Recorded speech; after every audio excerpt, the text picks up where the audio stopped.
Hello, you're listening to Hibs Talk. I'm your host as always, Gavin. Joining me today is Dave. Alright. And Stephen. Hello. It's good to be back, guys. It's been a while since it's been the three of us sort of in the room. You know, Dave's either been phoning in, or we've had Murray standing in, or I was here for Fontaine's one. or we've had Fontaine on. It's not just been the three of us in a while. I missed your face, Dave. It is a beautiful face. It is, I'm not going to lie. Oh, debatable. But we never agree on this podcast anyway. So before we get into the podcast today, we're going to talk about Livingston. We're going to talk about what happened in that game. We're going to talk about the defence and the transfer window. We put up a poll on Twitter to see which one to go for, and fair to say it was neck and neck. We're just going to talk about them both, which the two guys are pleased about because I know they've not had their dinner yet.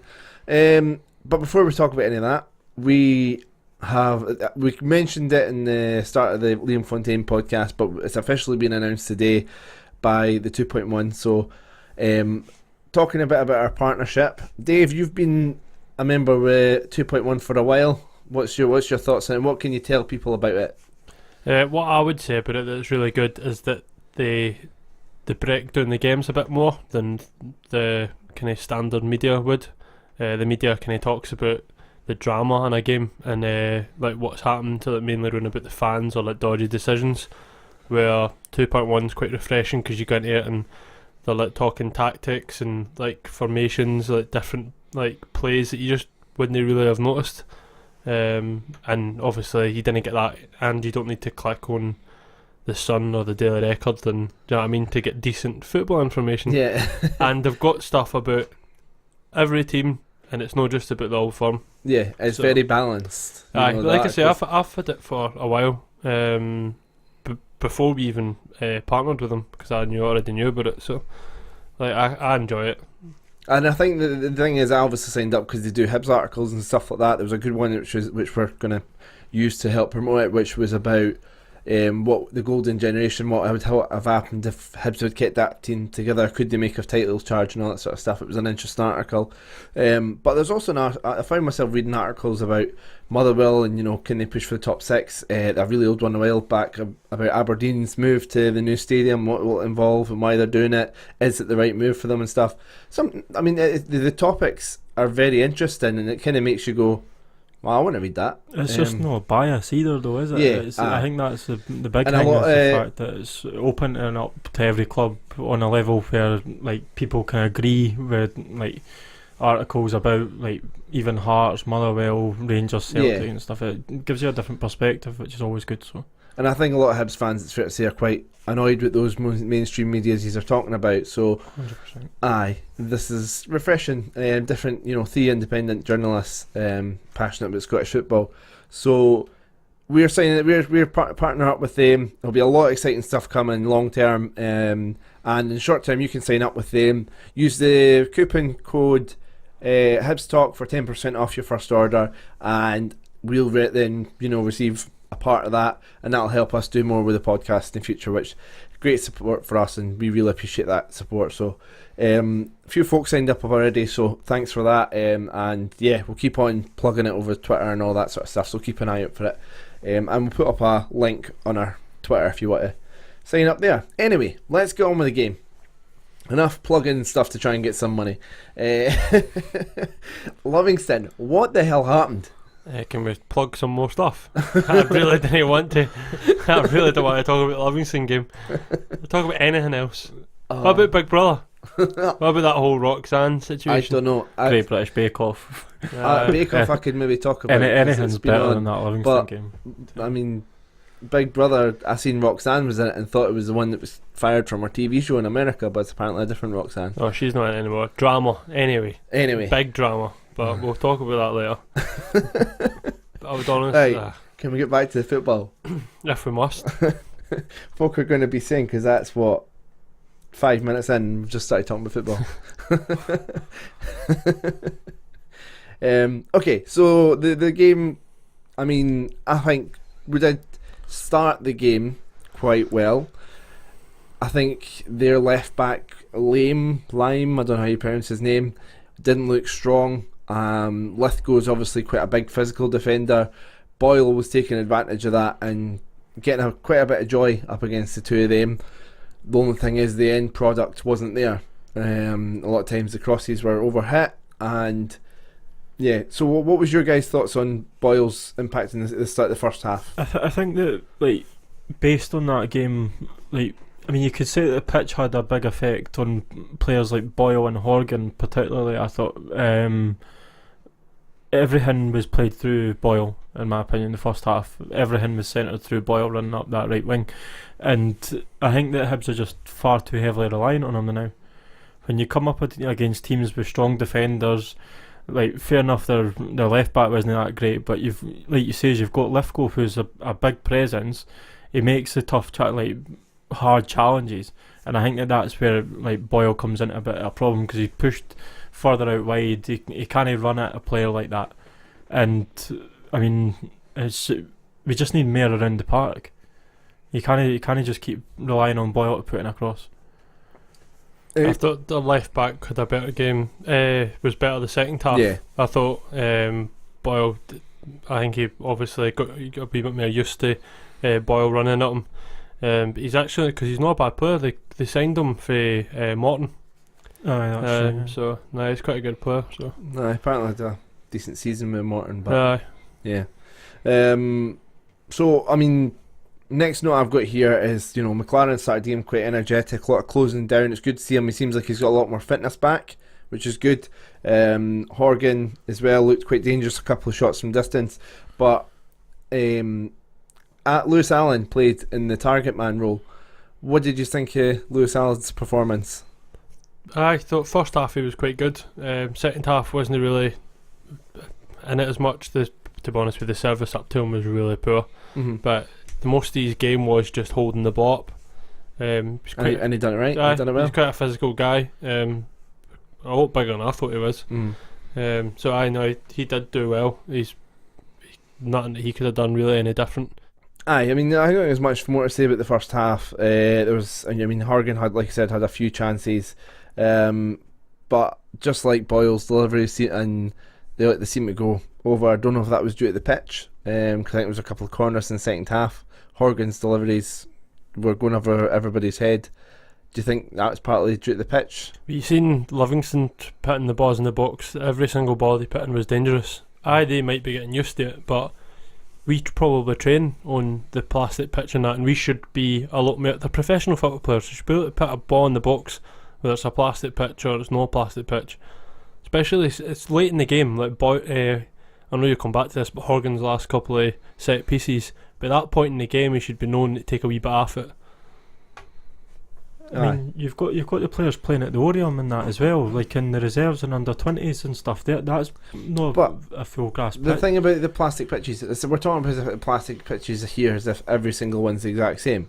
They're all very different, and this Livingston one's brand new, which plays a part in it as well. That's fair and well, but like Dave says, I mean, you've got to be able to adapt to playing on pitches, and after 70, 80 minutes, you should ken how to kick a ball on it. Like, I mean, that pitch, you could say, like, it just completely threw Malin. He wasn't in the game at all. Like, for the full time that he was on the pitch, he never done anything. So, it'll be interesting to see how the season goes on, how many other clubs struggle on the pitch, but I don't think that was the reason we got beat. I think we're kind of all in agreement there. A couple more things from the first half. Hibs had a penalty claim for handball. I had a decent view of this. I thought it looked like a handball. Whether it was deliberate or not is debatable, but the ball definitely struck the guy's arm. I've not actually seen the replay, so have you watched the highlights yet? No, I've not been watching that back. I can't. It hurts too much. Watching it once was bad.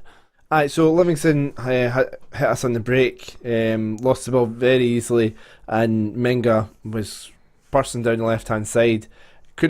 Probably should have squared it to the boy, and Livingston would have scored, but Paul Hanlon committed to the tackle on the boy. He took too long on the ball. Decent defending from Hanlon, but how did we end up in that position where it was just Hanlon the only defender back? Effie got beat way too easily. It's quite worrying. The last thing for the first half I had was the water break. Sprinkler came on. It was quite funny to watch the Livingston coaching staff running away as they were avoiding getting hit by the water. It's quite funny because the boy in front of us, he was like, "Oh, if players play in the rain, how can they not play with a sprinkler on the pitch?" It's very true, actually. So Pittman had a very early chance in the second half and should have scored, but it was ended up an easy save for Bogdan. Another penalty claim, and Lennon was furious this time with the penalty claim. And then the Hibs did get the goal. Horgan scored. What was your guys' view from the scramble in the box? And it was just messy. To be fair, you were kind of hoping somebody would just get a take it, and then that's what happened. So, because even when it went in, was that Horgan or was it Allen or? But we just were like, oh, thank God for that, because I honestly thought when we went 1-0 up, I was like, right, we'll see this out now, because that's what Neil Lennon's quite good at doing. Like, just calm it down. But nah. Usually he does have somebody like Bartley to come off the bench for that, who is injured just now, and we're struggling with Stephen Whittaker. The gift of Stephen Whittaker. If only the transfer window was just a thing, eh? If only. Like I said, we'll get back to that. So Livingston equalised. Sean Byrne, 2 fake shots. I thought it was just the one at first seeing it, but I've seen the highlights back. It's the 2 fake shots, and then has way too much space. Both players went diving in too easily. It gets so much space and drills the ball with his left foot into the bottom corner. Fair play to him, obviously done well, but again, from a Hibs point of view, what do you get told when you're 5-year-old? Didn't he dive in? Aye. I mean, that's what you get told when your first thing you go to line. Today a couple of times. The boy took it well, but we made him look good. And then I mentioned earlier on about Pittman missing an easy chance. He definitely did miss the second chance to put Livingston 2-1 ahead. My comments here when I was taking notes on it was worst defending of the season, and that's saying something. Everyone was trying to readjust after a substitute, and Livingston took advantage. And then from that point on, it didn't feel like we could get back into the game. No. Normally we Hibs, we've got that feeling that something can happen, we'll press, but there was nothing happening. There was no imagination. The atmosphere in the stands was dead poisonous. It was beyond me. It was. You came what was really bad for me was the fact that how bad Porteous was. Considering, I mean, fair enough, he's still young, and this comes back to the topic for last week about where's Porteous going. But I mean, that was just a blip to me. Well, in my opinion, at Livingston. But to see him have a game that bad, it was weird. You just didn't expect that from him now. But the defending all around was fucking terrible. We had 2 modes, right? We were slow as anything at getting up the park, right? So we were either going passing it sideways, or it just went route 1. There was no playing through the midfield, even though you had Malin on, and then obviously he came off, but then you had Heidman, who's meant to be this creative player that I've still not seen anything from, nothing. Then we brought on that Ipong, and then he was running at them, done a bit easy a couple of times, by the way, which I'm no massive one, because he didn't actually get touched at all, and he went done. But I think they were saying it was because he was playing more central the way, he's more a winger, but he was brought in playing pretty much straight through the middle. Horgan went to right back for a bit. Lewis Allen came off and then put Porteous up top, and it was just an absolute crazy mess. See, by the end of it, I was like, and it's even they said 5 minutes stoppage time, so it could just block it now.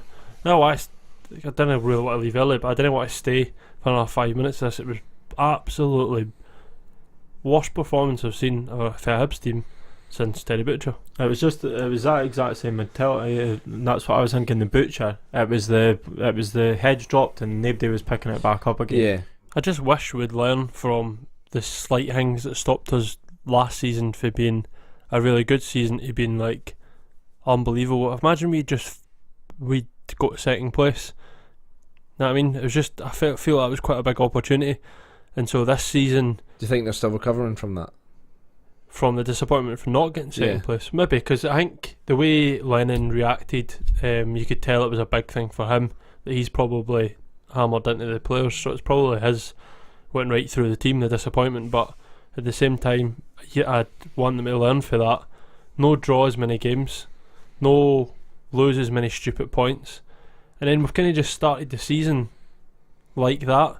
So we might well pick up and have another really good season. Yeah. Get to the end of the season and then miss it where we need to be by a couple of points again, and it's just like it's because you've just done it again. Like you've done the same thing. I think the one thing that we all agreed on at the start of the season was the fact that it was games against bottom 6 teams that we were losing points in last season. St Johnstone, Hamilton, Motherwell. Like the exact same's happened this season. Just say Livingston, like Hamilton.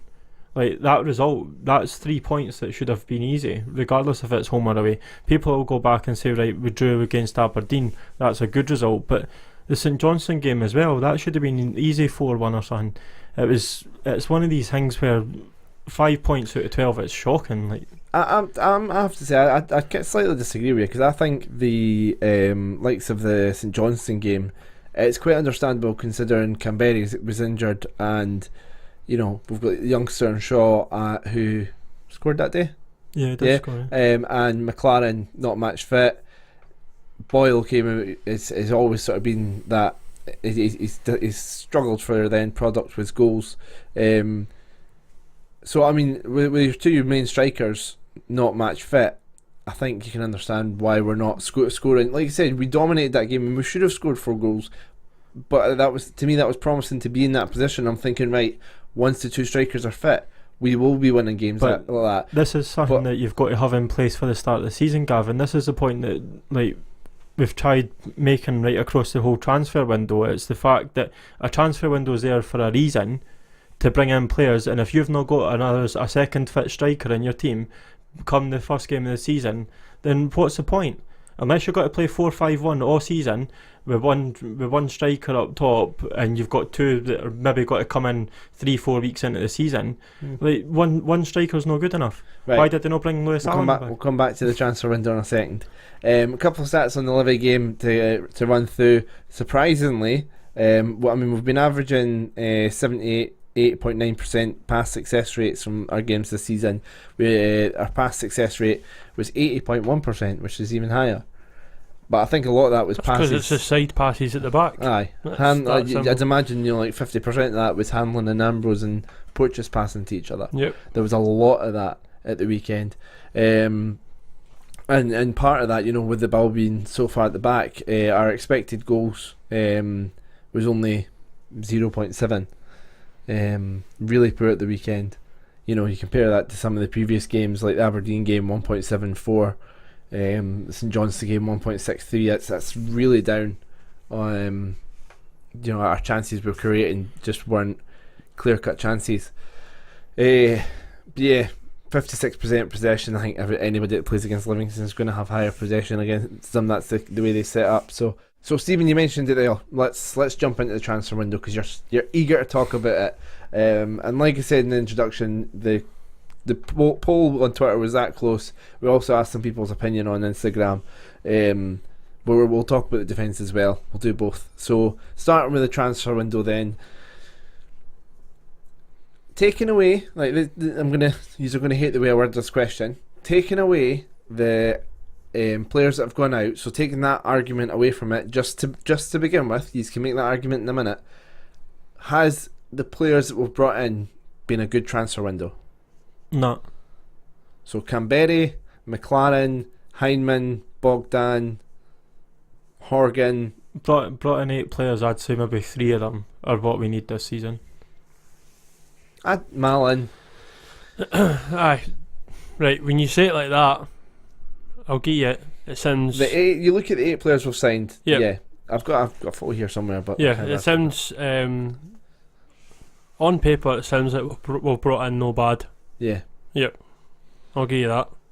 But we've lost John McGinn, which we knew was coming. The club knew it was coming. He wasn't signing a deal. We knew he was going into last year's contract, and the most likely outcome he was being sold.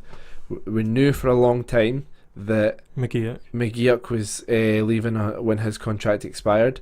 We knew that Scott Allen was only on loan. Yep.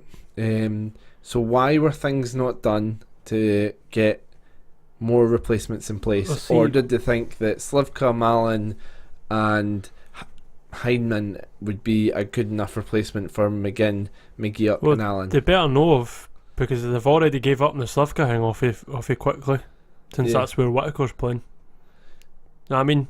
Yeah. So for you to think at that point that Slivka's not then good enough, we can get rid of Danny Swanson on the last day of the window, Scott Martin last day of the window, then we'll stick in like couple of years out of date Stephen Whittaker into the middle. In the wrong position. Aye, and then so what's wrong with Slivka? So is he not good enough? I don't know. So why did we not sign anybody? We've got that Milligan who's international clearance. What's happening with him? To be fair, yeah, I forgot that there. Milligan. It's going to take a wee while. But he'll be there by the time that because he's going away for an international break, so he'll be back with McLaren after that and the thing is, playing after that. The thing is as well though, that when you made your point about the players, like taking away the players that are going out, right? You've got to include Canberry and McLaren in that as well, because they've just come back in. So minus McLaren and Canberry from the players that we've brought in, what would you say? Would you say that was a good transfer window? I think Malin is a fantastic signing. Right, so that's what I'm saying though, right? Bring it down to say 6 out of 8, right? 6 players that we've brought in. How many of them do you think would make the grade at Hibs? I'm excited to see Milligan. I think he could be a really class player. I mean, I know Australia is not the best, country in the world, but to get 71 caps or 72 caps or something for them, he's 34-year-old as well. He's the same age as Whittaker. So put that into perspective as well, Gav. I mean, fair enough. Like, you could be a revelation. So he was old when he came to us. Yeah, I'm not saying that, right? But when you put into perspective, hashtag Milligan new Sosie. When you put into perspective that you've got Milligan, who, like Dave says, he's still waiting on international clearance, could be there for the time that we come back for international break. But in midfield, Slivka's not good enough. Like, where do you get that about when you've got Whittaker playing every week? It's just to me, we've really not done enough. We should have been bringing in at least 11 players. So our midfield currently: Stephen Whittaker, Stephen Mallon, Heinemann, Horgan, Slivka, Marvin Bartley, Apiong. No, how do you say it? Agipong, Fraser Murray, and Milligan. You are thinking that's not enough in depth, and we need more quality in there. Yes, I do honestly think we need more quality in there. Right. I think as soon as you've got Stephen Fletcher, I would take him. I think as soon as you've got Stephen Whittaker in the middle of your midfield, you're holding your hands up and going, we've not enough quality. Otherwise, there's something seriously wrong in why the Neil Lennon that can't see it. He's not good enough. He isn't good enough. He said, to be fair, right, Hibs fans keep throwing him under the bus every game, right? There is some games. Just to be clear, you mean Stephen Whittaker isn't good enough and not Neil Lennon? Just that sounded a bit. Interesting. Nah, Whittaker's obviously not good enough, right? But Hibs fans do throw him under the bus every game, right? So there is some games where he has a good hour, I'll give him that, and there are some things he does alright, but the majority of the time he's got mistakes in him, he's slow, he's out of position, he's just, he's not good enough. Yeah. He isn't good enough. The big thing about it as well is the fact that he's pretty much playing 90 minutes every game. The boy's not got the legs at all. He's playing as a holding midfielder where he's the last line of defence before a 3-man defence. You're already struggling there, and I just didn't see it. Like, and when you were going through all the midfielders there as well, 4 of them are wingers. Yeah, although Horgan has started playing more centrally. He's playing attack in midfield though. Looking at the strikers, Boyle, Shaw, McLaren, Canberry, and Lewis Allen. 5 strikers when you play 2 up top. Boyle's not a striker. I'm not having it. No. That's obviously what they've kind of went into thinking this season. But how though? Like he just so ineffective up front. You can't cross a bottom. And his pace, unless we're just going to keep playing like Hearts and hoping the ball at the top, then we're not going to get in and out of him.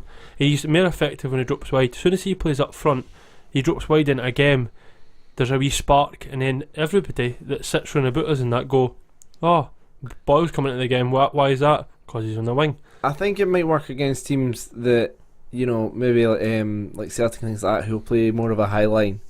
But teams that... We've not played Celtic yet.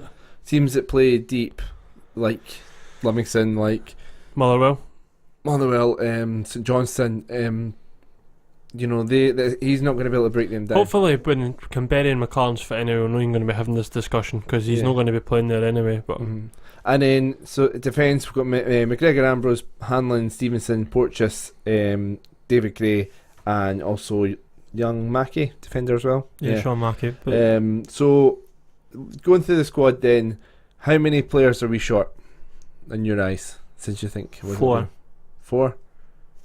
Nah, 2 or 3. 2 or 3? Right.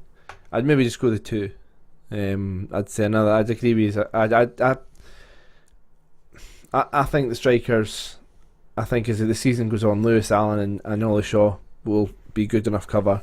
And I think we needed another centre back with Effie going to Turkey. But that's just my that's just my opinion. And a central midfielder, or 2 maybe. So maybe 3. 2 or 3, because I definitely, and I'm going to say it, and you're going to get annoyed because you kind of keep talking about him. Scott Allen, miss him like an absolute whole need. I probably another central defender. Just be interesting to see if Mulligan's going to play centre half, or it'll be a bit of cover for both. And then we'll see how Bartley comes back as well, to be fair. See, my reasoning for the 4 is that McGregor probably won't play again this season, in my opinion. You didn't care about Mulligan, and regardless of whether he plays as a centre back or central midfielder, you're definitely going to need somebody else to replace him.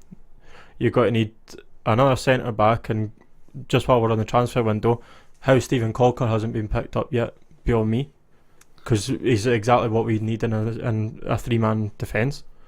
You need another striker because McLaren's still not fit. Canberra's injured. I don't know if I'd agree with it. I think McLaren's starting to look fit now. He's not though, because his match sharpness against Livingston, the amount of times that he turned right into another player, it's really disappointing. But I was saying to you last week, you look at his goals to games ratio last season. Fair enough, he scored 8 goals in 15 games or 9 goals in 15 games. He scored a double and a hat trick. So put that into perspective. That's 3 goals extra in 2 games. But they don't get. I mean, extreme difference. But you don't go, Lionel Messi scored 40 goals this season, but in 4 of the games it was a hat trick. So really, it doesn't count. I'm not putting that into perspective. I'm saying that you're wanting him to be your main central striker. He should be creating 5-6 chances a game. Who? McLaren. Oh, you mean having chances? Aye. I think it's up to the midfield to create those chances. He's getting the ball. And last season we saw him having those chances with Scott Allen, McGinn and McGeoch behind him. And now we've got Stephen Whittaker, Mallon and... Which goes back to the point that we need another 2 midfielders. Yeah. So, who is at fault? Is it Lennon for not providing enough targets? Or is it Craig for being the director of football in charge of that sort of stuff? Or is it the scouting network? Who's at fault? In my opinion, that's an unfair question to answer, because the fact that nobody kens who's pulling the strings. We could turn around and say that Lennon had 20 targets and he never got them, but nobody knows, because Hibs, they put all their fees as undisclosed. They didn't announce who their targets are.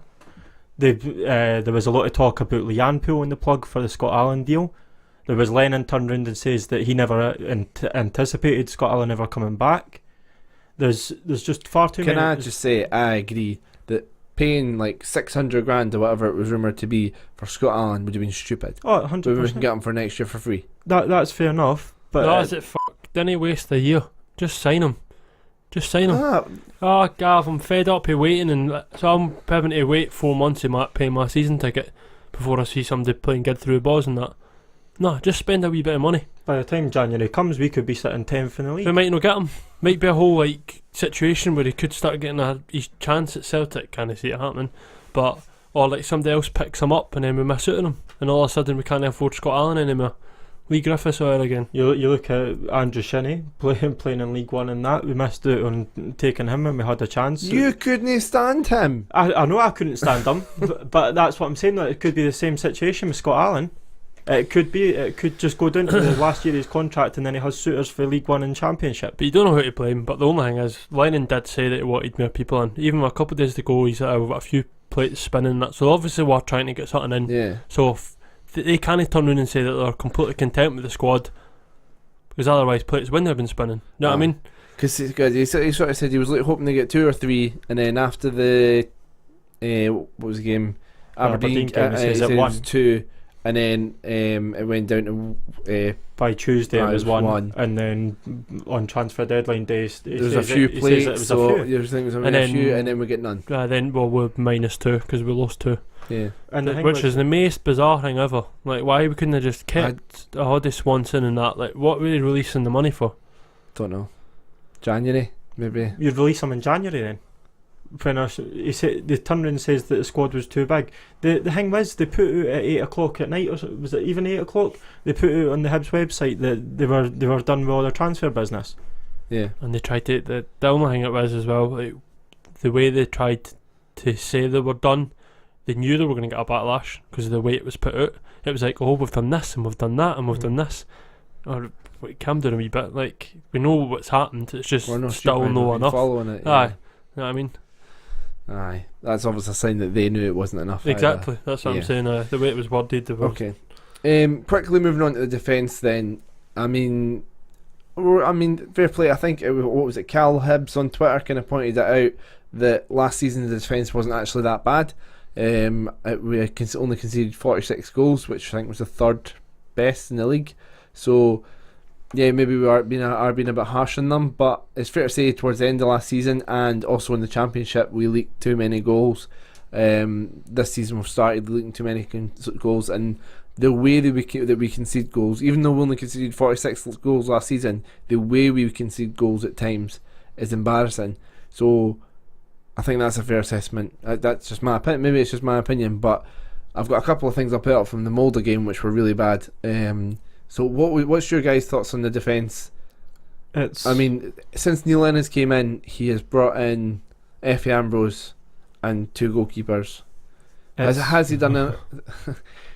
I'm trying to get what's my question going to be.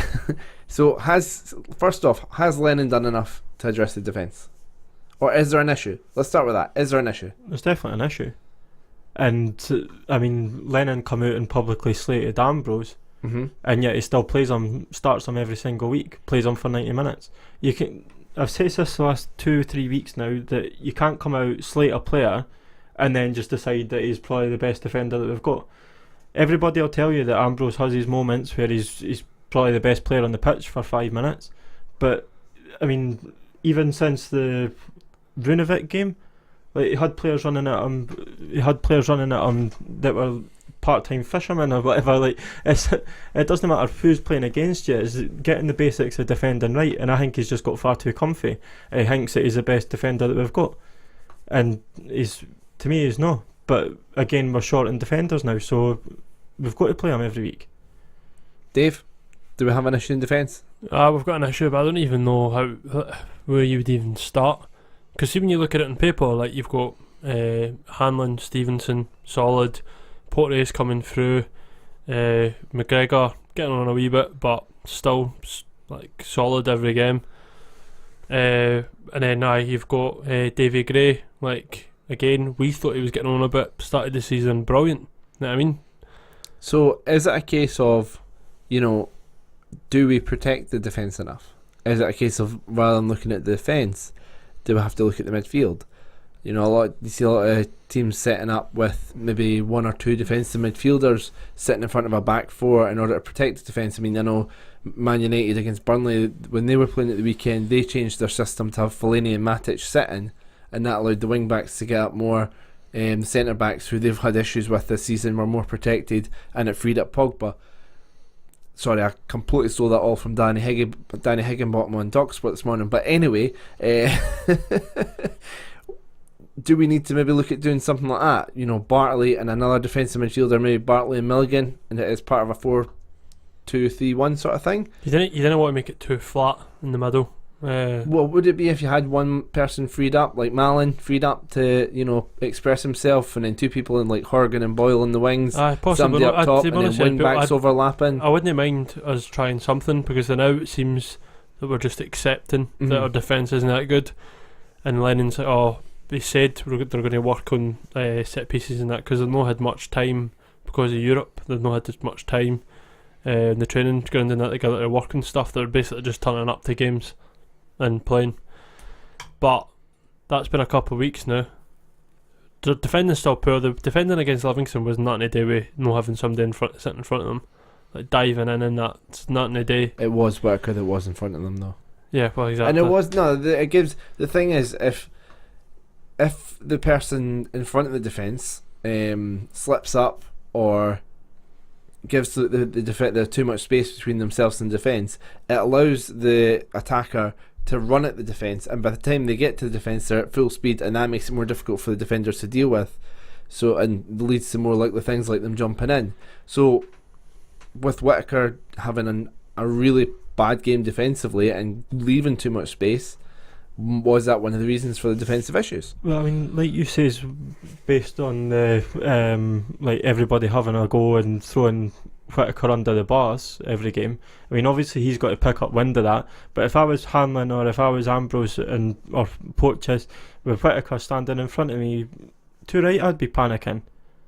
Because if that's your last line of defence before you've got 2-3 attackers running at you, I mean, you're in trouble already. So you could partially blame the way that we're set up in midfield, but I mean, we've come to expect that if we've got 3 centre backs, they should be able to handle 1 or 2 men running at them. But has that been working? It's not been working, and I think that's what Lennon's turned around and says. He says he's got to go back to the drawing board and think about how we're set up defensively. He said in general, just the way we're playing. One of the big things I think we're so bad at set pieces. That's for and against. You were saying at the weekend, Stephen, the zonal marking thing just isn't working. We're losing the first header, we're losing the second header. It seems to be we're just all over the place every time, and then every time we get a set piece, whether it be a corner or a free kick that's got to get swung into the box that Malin can't hit, I automatically just think, God, just give him the ball back. Like, we're just going to lose it anyway, just give him the ball back. It's pointless. You had McGinn playing as a box to box as well, mind. I mean, the amount of tackles that McGinn had for us last season, running back and chasing attackers, like, that made a huge difference, and we've not got that anymore. Like, you've basically got Whittaker replacing McGinn now, and put that into perspective. Wow. Yeah, Malin has been a great player, and I think Lennon's trying to change the type of player he is, and that'll take time, but he's not got the defensive strength that McGinn or McGeoch have. It's when you're bringing on Hindman as well. He shies away for everything. He's expected as the creative player. He gets the ball past his feet and he makes the runs. Yeah. And that's what Scott Allen was like the first time at Hibs. Yeah, 100%. And then last time he seemed like he had a bit more bite about him and a bit more fight and a bit more he was going back in for the tackles. You saw him against Rangers the last game of the season. Could have been sent off for some of the tackles that he put in, but he was making the challenges. Could have been. Right, should have been. But he was that player that was running back as well. Boyle as well, chasing back for a wing back position, running down the wing and picking up the ball further back. It's just not happening this season. So what's the solution then? I'd work on it, focus on it. We're no football coaches, no football managers. It needs to be addressed. We can't just accept it every week. So I mean, but no, like, what's if you were in charge? I mean, I know you're not a football coach, but what would you do? Would you change formation? You know, like I was talking about earlier on, maybe I probably wouldn't 2 defensive midfielders in the back 4, or stick with the back 5, or I'd stick with the back 5. But I see when McGregor's back, I'd drop Effie. So you'd go for the Scottish back 3. I'd rather have no nonsense centre halves that are just going through stuff and clearing the ball. A full Scottish. Right, that's fine with me. Aye.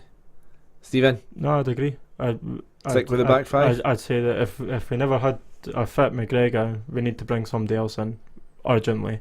There's plenty of free agents that are better than Effie. Everybody loves Effie. Like, he's a character in that. Look, I'm not against the way he tries to play. Sometimes it's refreshing, it's exciting. Gets everybody.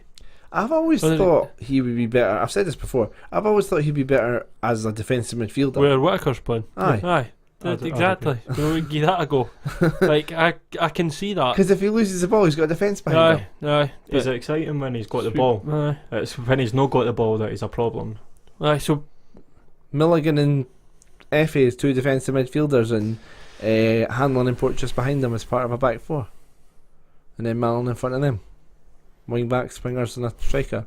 And saying that, then you can only play one year Canberra and McLaren, which I can't see happening.